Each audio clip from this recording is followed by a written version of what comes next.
today we're discussing the song from Breakfast at Tiffany's. No, not that song. The song, that song's about the movie. Don't worry, we'll clear it all up on today's episode of that song from that movie.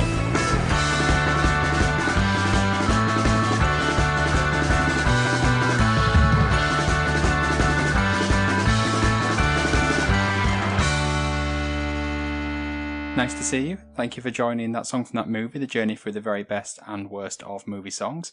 I am your tasteful portrayal of a Japanese host, Dietrich, and today we're joined by a stranger. Well, he's a stranger who is also a friend, in Alex. Yep, accurate again. You just nail me every time. I was wondering how early into the podcast it would be that we'd have a Mr. Miyoshi reference, and it was straight away. Well, I can't be right, because I said tasteful portrayal. Yeah, true. And we're also joined by the man who does not accept drinks from gentlemen who disapprove of him, Ben. No, my dad gives me drinks quite a lot. I miss you, Papa. It was really difficult not to say to see you nice after Dee's intro. It was, yeah, that was exactly the same as what I was thinking. I really had to stop myself. Bit of Brucey bonus. I'll try a different Bruce Forsyth intro, because I'm running out of these intros. You have to jump in. Did you do a little jig as you announced it? Or did you do the fist on the head? Yeah, I did the pose. I did the stance. Striking pose, yeah. How are we all today? Yeah, weather's crap. Are you going to give us a weather report, Ben? Well, I mean, I was, before we started recording this, I was like, you know what, I'm going to change my tune. I'm thick. I'm sick. I mean, I'm not thick. I'm sick and tired of being associated with my introduction and weather. But for some reason, when you said that, the first thing, I was just looking out the window at this dystopian, grey, overcast evening, and... I mean, the main reason I actually mentioned it was in reference to the film, of course, with the weather reports. That's where she goes to see that guy in prison, isn't it? Yes, she does go. Yeah, that's exactly right. Yeah, I thought you meant the end of it as well when it's always raining. But yes, no, that's her like little code thing. Yeah. I wonder how much $100 was in like 1961. To Google. Because that's how much she gets paid every week to go and visit that guy. Well, like a minute into the podcast, I'm already pausing to Google the inflation rate. Probably like £1,000, that. $100 in 1961 is equivalent in purchasing power to about $857. So $857 a week. Yeah, that's pretty good. I'll take that. I could buy a set of Tiffany diamonds for that. I mean, you already give a weather report, Ben, every week, and you don't get paid anything. I know. I don't know enough mobsters in the Norfolk area, unfortunately. Any mobsters out there? Hit me up. Not actually hit me up. No. Too late. We just say gunshots in the back of Ben's audio. the famous gunshots in this quiet, idyllic area of Norfolk. So, continuing the theme of the things we ask every week, anyone watched any movies this week? Yes, definitely. Yes. Okay, next segment. Now, I've been working my way through the films that I always said that I liked when I was younger, but I just haven't seen in forever, because I redid my top 250 films and kept thinking, like, do I still like The Green Mile? Do I still like Fargo? Things like this. So I've been working my way through those. I've been working my way through the Studio Ghibli films, Ben, inspired by your list. Really? What have you watched? Ooh, I watched Howl's Moving Castle, Castle in the Sky, amazing, Princess Mononoke. Is that amazing? I think Castle in the Sky was actually my favourite one. It is. It's beautiful, isn't it? It's a good one, yeah. I think it was the first one as well. The first technical Studio Ghibli films. Well, technically, Nausicaa, The Valley of the Wind is number one in the collection, but it wasn't actually a Ghibli film. I enjoyed that the English dub had James Van Der Beek. Yes, it does, yeah. And it's based on because he was obsessed with Wales. He was very interested in like Welsh towns, like the design. Oh, is that why it's like the mining town? His son's film, Tales from Earthsea, I think is based on a novel by like a Welsh author. Yeah, slowly making my way through them. Bit of a coincidence. The only film I've watched this week is also anime influenced. Go on. You're going to throw a curveball here and it's not going to be... It's going to be like, is it something Pokemon related? It's not Pokemon related. It's much worse than that. It is the live action adaptation of Avatar: The Last Airbender. You're going to say that. Isn't it like 10 years old or something now? I saw it now. Yeah, it is, yeah. Yeah. It is just a terrible film. But it's not even like how Artemis Fowl was hard to watch. He's back on that. It's because they're very similar in terms of like a poor adaptation of children's media. Still warming up that gravy train. Yeah, it's not good. And they say all the characters' names wrong, which really is annoying. It takes me out of every scene when they pronounce Ong and Suka. And yeah, I think apparently it was trying to do it more sort of like ethnically appropriate to what it would sound like, but It just doesn't work. All the actors are white. Yeah, it's that thing, isn't it? 6 of one, none of the others. Should we move on to a decent film? Yeah, so we did struggle to agree on what to do for today's episode, what to record. We went back and forth a bit with many ideas until eventually Ben said, "What about Breakfast at Tiffany's?" I also wondered when there'd be a Deep Blue... Is it Deep Blue something? Deep Blue Yeah, something. I thought that would come before the Mickey Rooney reference, but, they were both on my bingo card. Yeah. Yeah, so today's episode is Moon River from the movie Breakfast at Tiffany's, and to find out what was happening in the world when the movie came out, over to you, Ben. Yep, cool. So we are going back all the way to October 1961, so we're going back 59 years. I think this might be the earliest we've gone back. So, first of all, so the Beach Boys released their very first ever single, which was Surfing, not Surfing USA, as I was confused by. Surfing is a pastime I often associate with the cool autumnal days of October. But I guess if you're living on the... It is in California, probably. Yeah, that's the thing, I guess, when you're living... I don't know, are the Beach Boys West Coast? Yeah, I think are they a Dre or a Notorious B.I.G. sort of... Where do they sit on that side of the argument? Well, no, was it Tupac was West Coast, wasn't he? What did I say? You said Dre and Biggie. Oh, Dre, sorry, yeah, Tupac was, because he's California Love. Yeah. He did produce that album. Oh, but Dre presumably was as well then, yeah. Yeah, so Yeah. Dre. In this instance. Yeah. How many members of the Beach Boys were killed in drive-by shootings? I don't know. I think they're almost all dead now. But one of them was very involved with Charles Manson, wasn't he? Oh, really? And actually, yeah, and they sort of lived in his house at one point. I can't remember which one it Oh, is. gosh. In other non-Manson related news, or maybe, I don't know, the Broadway hit West Side Story had its cinematic adaptation released, taking its accurate depiction of gang warfare to the big screen. So it's kind of related to what the dispersion was. I don't think we can go past West Side Story without Ben trying to do an impression of the singing. I can't, honestly. I don't even know what to do an impression of. Good. I want to be in America. No, there you go. The Dick Van Dyke Show premiered in the States, created by the recently deceased actor and comedian Carl Reiner. I thought you were about to reveal some news I didn't know there. I was going to say, Dick Van Dyke? I have never ever seen the show myself, but as far as my granddad said, it was a hoot. I mean, the only show I can safely say I have seen with Dick Van Dyke is Diagnosis Murder. Yes, which And I've seen a lot of it. I've never seen the Dick Van Dyke Show, but I can tell Diagnosis Murder is a much better show. In more British-related news, everyone's favourite Sunday morning watch, Songs of Praise, first aired in the UK. Yep, exactly. That's the kind of reaction. And Private Eye. People familiar with Private Eye? Sometimes highly controversial current affairs magazine. Yeah, was first founded and published. And so, alongside, I guess, all these mammoth events, some quite big moments. there is one more worth mentioning, and that's the film we are discussing today, which is Breakfast at Tiffany's. For those of you who are unaware, Breakfast at Tiffany's is a romantic comedy of sorts, directed by Blake Edwards and written by George Axelrod. What a name is that? George Axelrod. It's loosely based on the Truman Capote novella of the I thought you same meant his name. surname. Well, George Axelrod is loosely based on it, yes. No. Breakfast at Tiffany's is loosely based on the Truman Capote novella of the same name. I've not read it, but I know Truman Capote. He's quite famous as well for writing one of the very first true crime books. There's also a film, isn't there, about him with Philip Seymour Hoffman in it? Yeah, I've never watched it. Was he quite a controversial figure then or something? I mean, I guess a film was made about him, I don't know. I think the whole sort of true crime thing was very strange because he sort of just invested his whole life into investigating this crime. But he was good friends as well with Harper Lee, who wrote To Kill a Mockingbird. Oh, really? Yeah, and I think they sort of worked together in sort of unraveling this mystery of this real life double murder. Wow. Yeah, it's really strange, but I think the film is about that, but I'm not positive. So yes, Breakfast at Tiffany's. The film's cast is spearheaded by the iconic Audrey Hepburn, who plays the character Holly Golightly, which is also a fantastic name. She's an eccentric and somewhat naive socialite of the cafe society generation who hopes to get by in life on the good graces of various wealthy and powerful suitors she amasses in her times. For you two, have you seen the film? And if so, what do you think? So this is another movie to add to the I watched it at school bracket. Really? Did you watch this at school?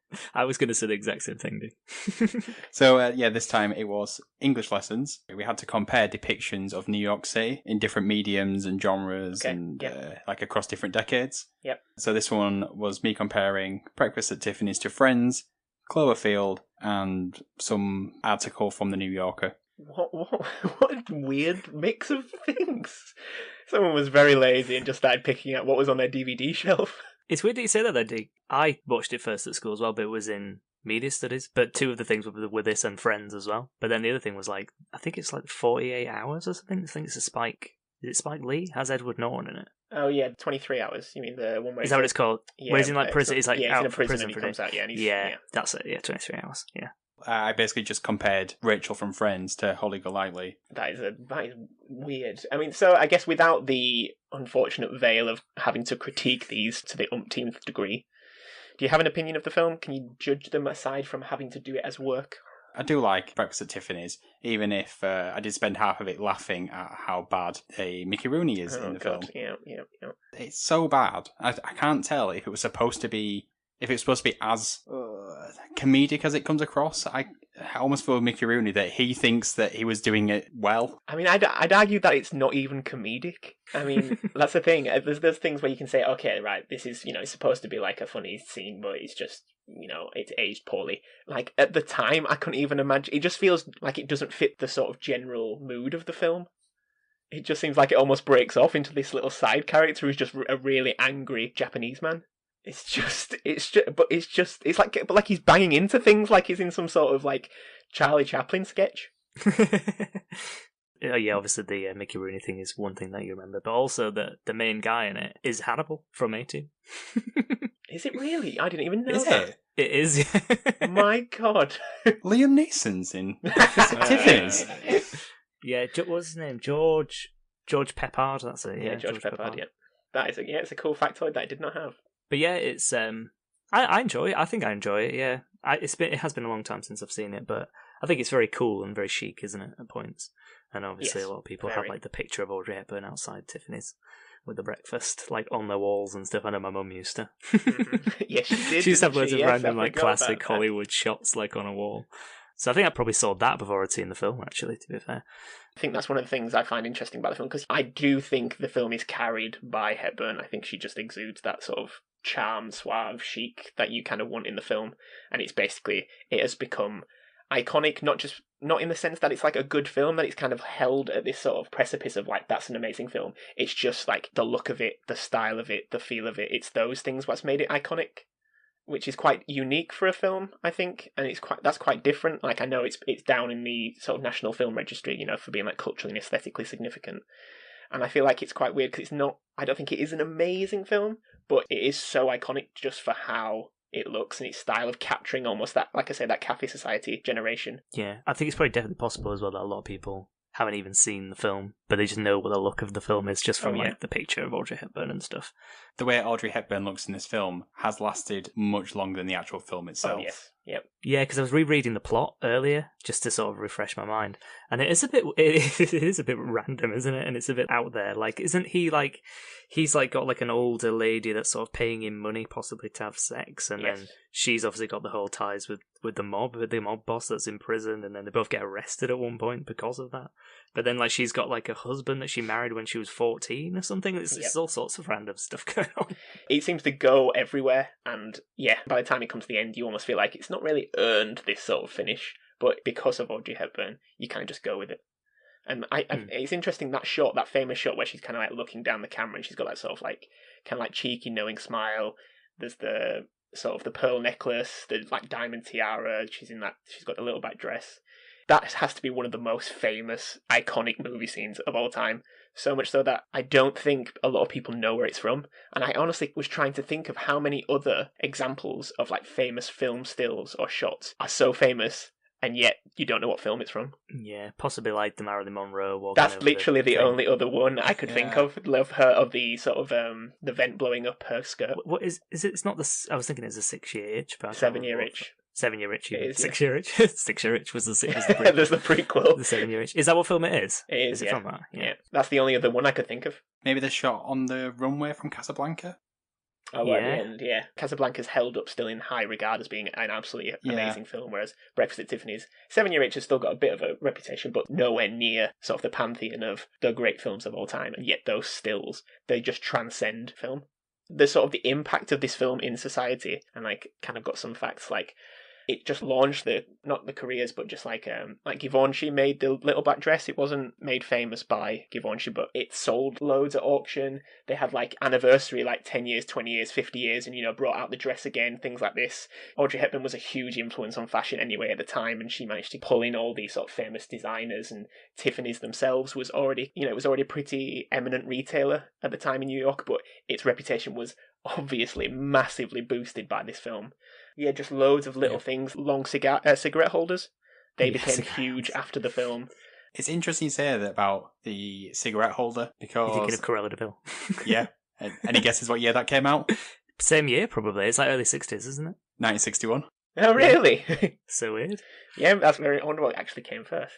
So yeah, maybe she's actually stealing some of the limelight from Cruella de Vil. Like, imagine even though it was released in October, it was probably filmed earlier in the year. So maybe they did that without knowing. Probably. 101 Dalmatians came out in January that year. There you go. Oh, so there you go, maybe. You're a fraud, Audrey. You're a fraud. Fraudry. You're fraudry. Well, unfortunately, she has passed. She was a fraud. She was one of those actresses, I think, that just, even now, stands as like a fashion icon, a cinematic icon, a style icon, pop culture icon. That even the name, I think a lot of people might not have ever seen a film, but know that name. Yeah. You could ask people probably in their teens, might be able to recognise Audrey Hepburn as a name and just have no idea what it's from. That's pretty impressive. I think from the 80s onwards, she more or less did nothing, and then she basically devoted her life to UNICEF. She was a UNICEF ambassador. She worked in like Africa with like charities. And yeah, unfortunately she died. I think she was 62, 63 when she died. Yeah. You can probably think of a few actors that might have tainted their reputation with some of their later films. Al Pacino, cough cough. But yes, just before we go on to talk about the song, does anyone actually want to talk about the taint on this film that is Mickey Rooney? Because, gosh, this is just awful. I was just rewatching it and you just like, I couldn't even laugh at it. It's just like, oh, what were they thinking? What were they thinking? I don't think it was like, this is supposed to be the funny bit, because I think Mickey Rooney's actually he thinks he's doing a straight portrayal. Oh, yeah. But it comes across as like almost like nervous laughter funny. Yep. You feel uncomfortable watching it. For anyone who's unaware, Mickey Rooney, who is a white American, played the character of Mr. Yuniyoshi, and he wore makeup, a prosthetic mouthpiece, to sort of play into like a caricatured stereotype of middle-aged Japanese men at the time. And he's basically supposed to be the comic relief of the film, I guess, who is the landlord. And yes, it is terrible. Mickey Rooney said in an interview in 2008 he was heartbroken to think people thought it was racist.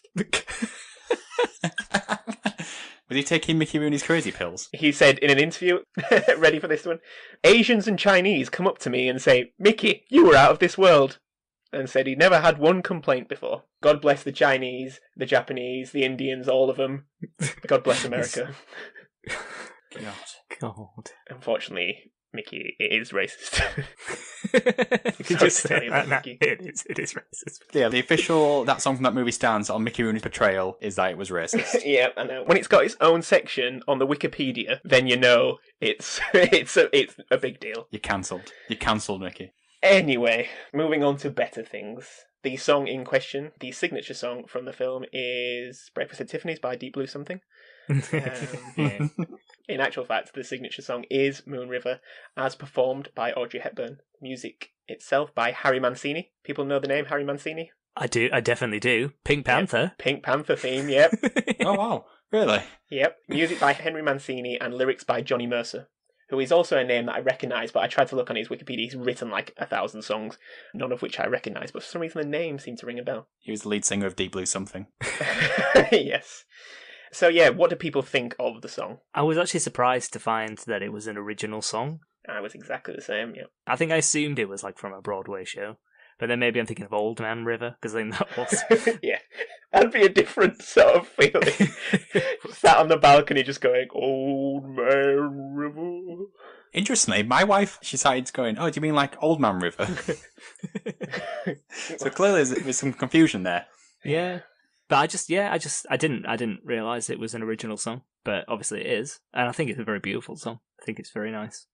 It just adds a melancholy mood to the film, doesn't it? And I suppose that the film does have that sort of dual edge where she's sort of like, yeah, Mrs. Socialite and stuff, but it is like a small town girl who's sort of trying to make it in the big city.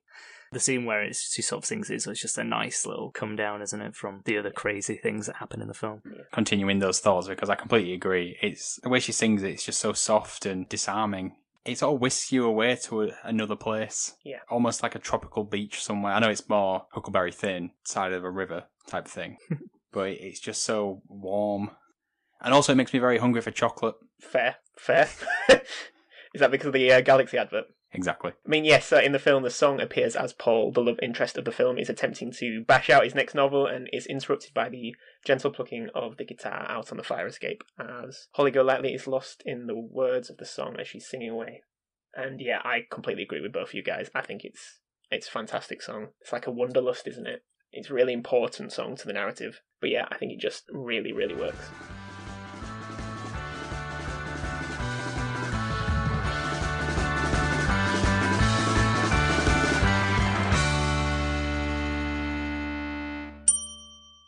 It's a very short song, only 10 lines.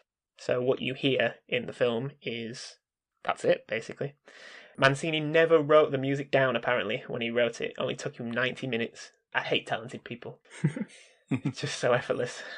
Yeah, we have to record 3 hours worth of this podcast to get 37-minute mark. Yeah, just to get this. Yeah, we had to cut out all of Dietrich's tears. It's true. So yeah, apparently Mercer, so Johnny Mercer, who wrote the lyrics, sang the song, or wrote the song rather, about a river down in Georgia where he was from. So I think they kind of almost wrote that into the narrative of the film because Holly Golightly talks about some place back home, I guess, where she's got this husband.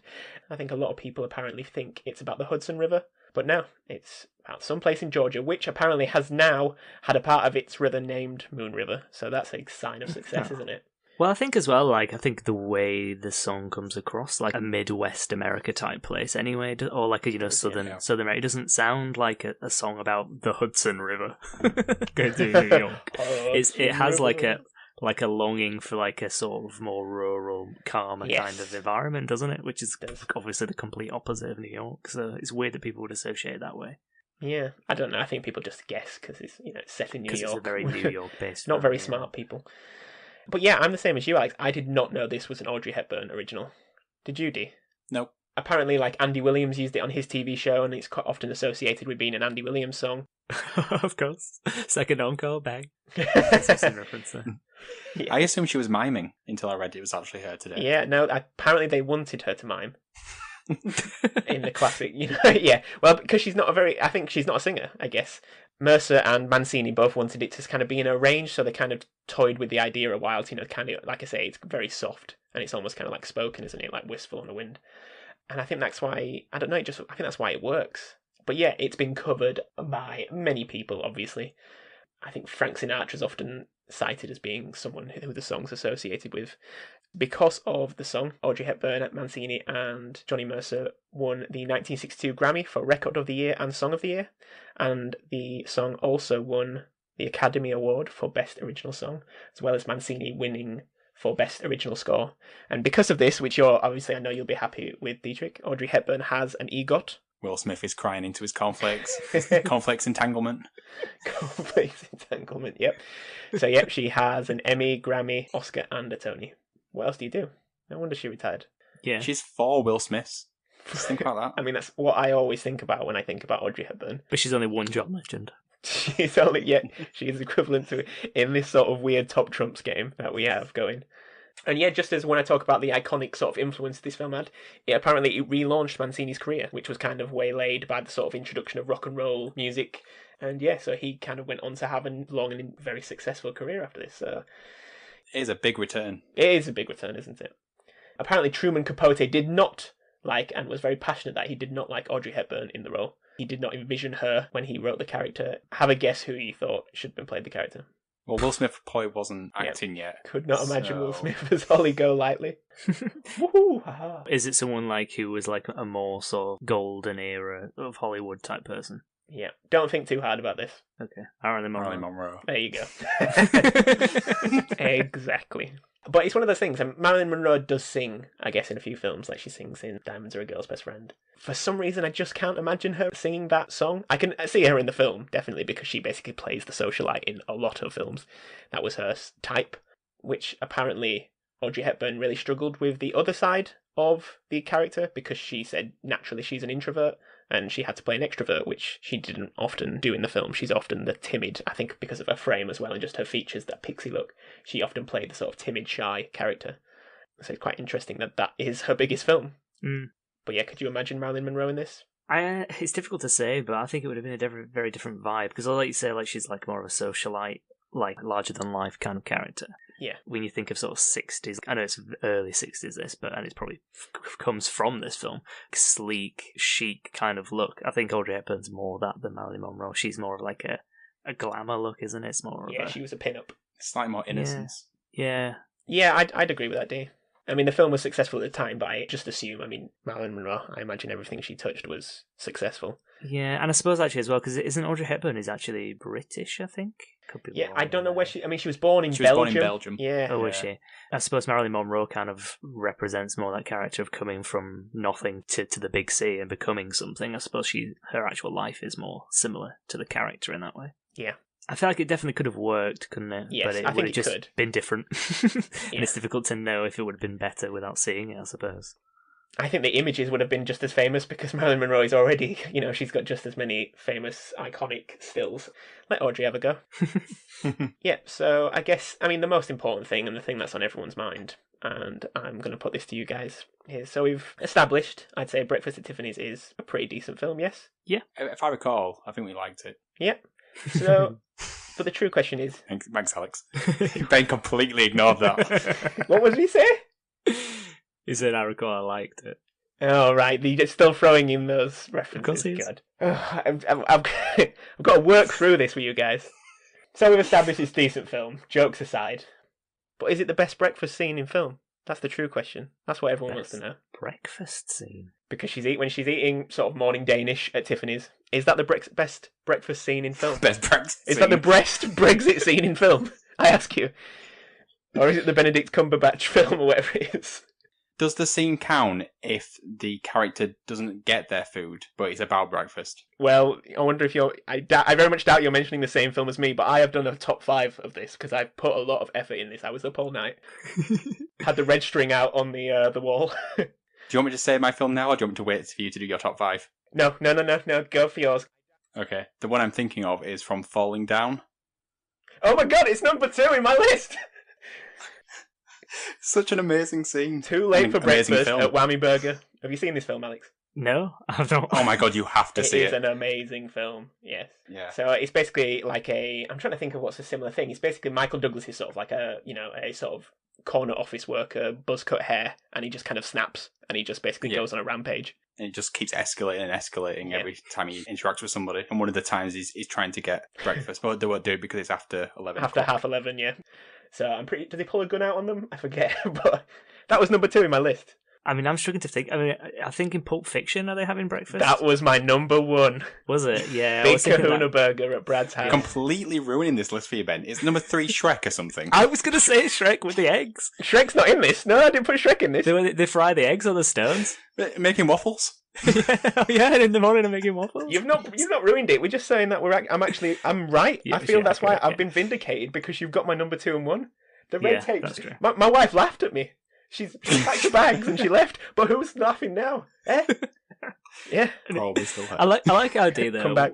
Just to go before we go into the rest of Ben's list. We both thought Shrek, but different moments in Shrek. Like you thought the waffles, which makes more sense. But in my head, the only image I had was when they were frying eggs on the stone. There's not even like a big moment, but I was like, yeah, there's that moment in Shrek where they're making eggs. It's not many times I've seen Shrek. I guess the other question is, does it fit in with the sort of tune of Deep Blue Something? So can you say, and I said, what about Big Kahuna Burger at Brad's house? Does that work? That does seem to fit, yeah. And I said, what about Big Kahuna Burger at Brad's house? You could just say Big Kahuna at Brad's house. Yeah, I could do, yeah. So yes, number 1 was Pulp Fiction. Number 2 I put From Falling Down. Number 3, I'm going backwards here, because you've got the top 2. I did the spaghetti. Go the other way. Oh, fine. Top 5. Number 5 is the breakfast pancakes from Matilda. Okay. Because they're sending me on my way with rusted. Oh wait, I've got one. Uncle Buck. That was number 6. Number 4, I put the all-you-can-eat breakfast. I can't pronounce the place. Punxsutawney from Groundhog Day, when he just basically orders everything on the menu because he thinks he's not going to die. Okay. Yeah. And then number 3, I put mainly because I've got this in a cookbook. Is the spaghetti breakfast from Elf. So what about that? Is it like spaghetti and maple syrup? And it's basically maple syrup, loads of candy, cereal, and he just puts it on spaghetti. I've actually got a cookbook that has that recipe in it. Is it like a cinema cookbook? Or is it specifically it's a cinema cookbook, yeah. And it has the chocolate cake from Matilda as well. So yes, how's that for a top 5? I think it's pretty good, to be fair. So this is, as we've said before, one of the, if not the earliest film we've ever done. But do you still think Breakfast at Tiffany's, the movie, and Moon River, the song, do you think it still has cultural significance? Yes. The film, I think, as we've said, like, the actual stills from the film, probably more so than the film itself. I feel like the film possibly not. I think it is literally just like the shots of Audrey Hepburn. The song, I think, definitely does. If I was thinking of the two, if I think of the film, I just think of the image of her outside Tiffany's with the breakfast. If I think of the song, I instantly remember what the song is and like can recite the lyrics. So I think that still shows to me that it has cultural significance. If you can do that on like a dime. Yeah, I mean, I agree. It's a style over substance film to the point where you can almost really dissect it and break it down and just take the bits that you want. You know, when I think about it, I do like it, but I think that's just because I can just watch scenes and you just capture that feeling of it. I think Moon River has been used in enough. I kind of just associate it almost with that sort of those big band singers like Andy Williams and Frank Sinatra, just as much as the sort of the softer version with Audrey Hepburn. Yeah. I think the song will stick in our minds forever because Galaxy/Dove, if you're in America, will just keep playing the advert over and over again where it plays the first verse. Yes, Uncanny Valley of Audrey Hepburn. Yeah. God, they must have paid a lot for that. Weird though, isn't it? Because the actual scene, I know it's not a scene from a film, but it looks more like Roman Holiday. It does look like Roman Holiday, yeah. But then the song from Breakfast at Tiffany is a really weird advert. But it's not actually a scene from a film or anything, is it? It's just... No. And it's not even Audrey Hepburn. Which brings us on to the ultimate question of movie or song. We need to decide, is it you get rid of the other one, or is it just which is better? You get rid of it, it's Room 101. I need that sort of ultimate commitment to be able to pick. Okay. I need some stakes. I need the stakes to be higher. So I will go first, because, I think I'm going to go with song. Okay. Because I will listen to the song. I probably wouldn't put the film on now. The film's cancelled. Sorry, guys. Cancelled. I'm in agreement with you, D. I think I would go song in this case. Oh, that's a lot of jeopardy on Ben then. Well, I feel like the film is obviously good and it is quite iconic, but it's not great. And I think there are other Audrey Hepburn films, such as Roman Holiday, such as like Sabrina and stuff like that, that are good. And she's like still the same kind of, she's still stylish, she's still cool. So you can kind of get that from the other films. You don't need this film just for that. And I don't know what more it offers. So for that, I'm going to say song. Okay, so it's all down to you, Ben. Yeah, I mean, it's kind of a similar thing. Audrey Hepburn's linked to both, and I mean, I think she's fantastic. I think she's one of the best actresses there has ever been. And so either or, I just break a piece off her and throw a bit in the bin and keep the rest. And I would keep the song over the film because I just think it's perfect. I just think it's just that little scene in the film. If I could just keep that little video of her as well, like the clip on YouTube, that like 2 minutes. No. No. Well, then I'll throw myself. I'll throw myself in Room 101. You can take my life, Audrey. Take it. No, you're letting the world keep it while you're locked in the room. The people would be happier with Audrey than me. Yeah, probably. This podcast would definitely be better. The Audrey Hepburn. I mean, you probably get more listeners. Yeah, so as far as I'm concerned, that is 3-0. It's a whitewash. It's a Mickey Rooney impression of a Japanese person. Well, yeah, I get that. Yeah. That's the best joke I will ever say on this podcast. Yeah. And neither of you laughed. I could see you were smiling. And I can't see your face. Okay, so that brings us to the end of today's show. Thank you for joining us. If you want to give us a follow, you can do it on Twitter. The Twitter handle is what, Alex? TSTFM pod. Something like that. Okay, Ben, do you want to give it a go? Because Alex messed it up. TSFTM pod. Nailed it. There you go. Never trust me with that. I was trying to spell it in my head, and I still got it wrong. Yeah, you said that song back from that movie, Pod. It's a great name for a pod. There'll be another Twitter account that has those with just so many more followers. Yeah, probably. So if you enjoyed today's episode, why don't you think about posting this in the Audrey Hepburn subreddit? Yeah, that exists. I imagine it probably does exist. Yeah, probably. She's stylish enough. I wonder if there's a Mickey Rooney subreddit. Okay, so we'll do some goodbyes. So it's goodbye from me, goodbye, and goodbye from Alex. It's plain to see this episode's over, and I hate when episodes are over. Yep, that's a quote from the film. And goodbye from Ben. Always get married in the morning. That way, if it doesn't work out, you haven't wasted the whole day. Guess who's that's a quote from? Mickey Rooney. Mickey Rooney? Is actually. It is, yeah. I just googled Mickey Rooney quotes. Thank you, Mickey. Goodbye, everybody. Bye. Goodbye. And now he's dead.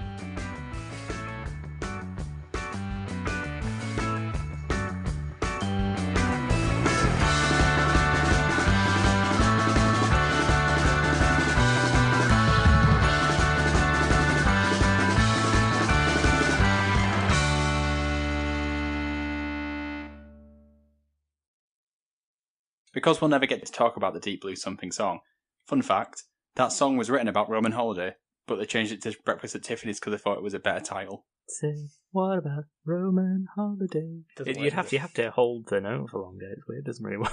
It doesn't fit, does it? Kahuna Burger at Brad's house worked there. Could have worked.